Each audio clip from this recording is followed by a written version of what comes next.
Well, when the president does it, that means that it is not illegal. The Watergate scandal is considered by many and most the largest political scandal in United States history. President Nixon, over many years, attempted to sabotage opponents in his presidential re-election. All of these activities culminated in the break-in at the Watergate Hotel, where he and his administration were ultimately caught. President Richard Nixon believed he was above the law, as evidenced by his abuse of power, obstruction of justice, and contempt of Congress. Richard Nixon was born on January 9, 1913 in Yorba Linda, California. In November of 1946, he was elected to represent California's 12th District in the U.S. House of Representatives. On November 4, 1952, General Eisenhower was elected President of the United States, and Senator Nixon was elected Vice President. Nixon's troubles began at this point. In 1952, he had trouble with the finances after his supporters created a fund to reimburse him for his political expenses. He later gave a speech to distract the public from the financial problems.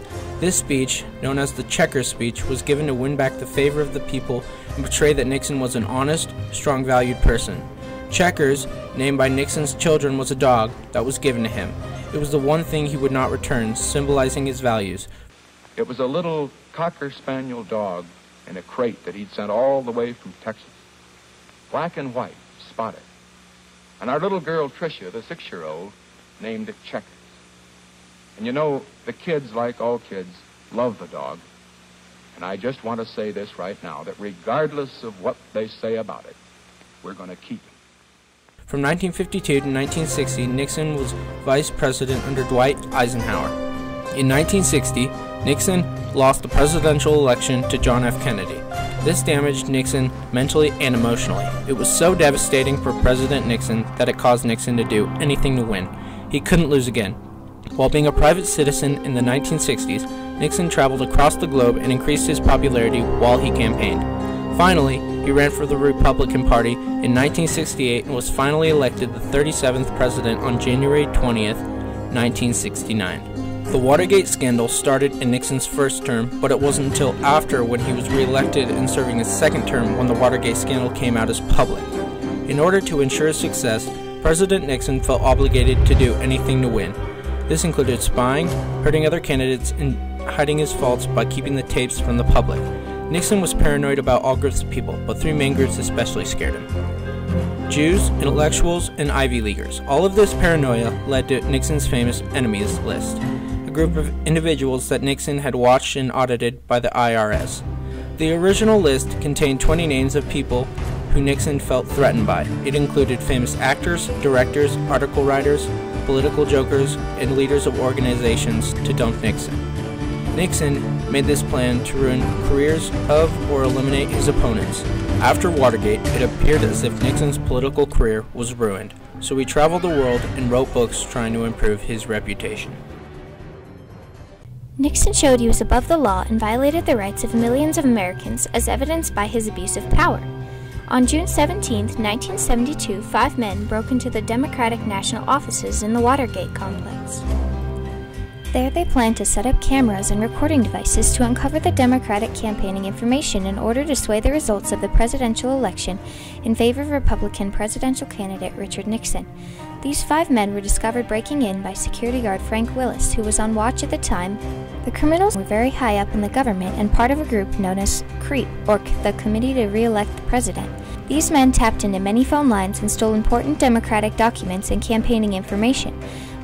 Nixon used his power to humiliate his opponents or punish anyone he was suspicious of revealing government information that could ruin his reputation to the press. He did this multiple times, including instances such as hiring Gordon G. Liddy and Howard E. Hunt to break into Daniel Ellsberg's psychiatrist's office to try and find any personal information they could use to humiliate him for leaking government information about the Vietnam War to the press. 2 weeks before the New Hampshire primary during the 1972 election, Nixon and his aide allegedly forged a letter under leading Democratic candidate Edmund Muskie's name to Manchester Union leader, calling all Americans descending from French Canadians Canucks. This resulted in Manchester Union publishing an article calling Muskie a hypocrite and accusing his wife of being an alcoholic, resulting in his famous crying speech, ruining his reputation and political career. These 2 events violated the rights of both victims and are known as Nixon's smear tactics. Nixon obstructed justice and violated the rights of the American citizens by trying to cover up the Watergate scandal.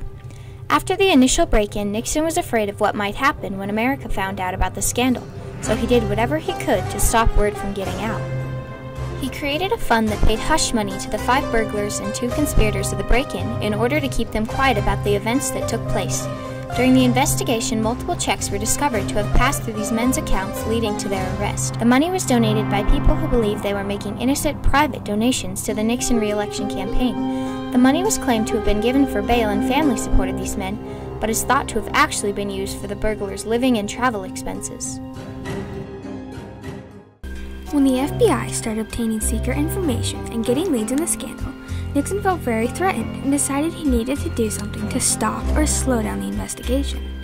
He misused the CIA and the Secret Service by ordering them to tell the FBI to stop investigating for national security reasons.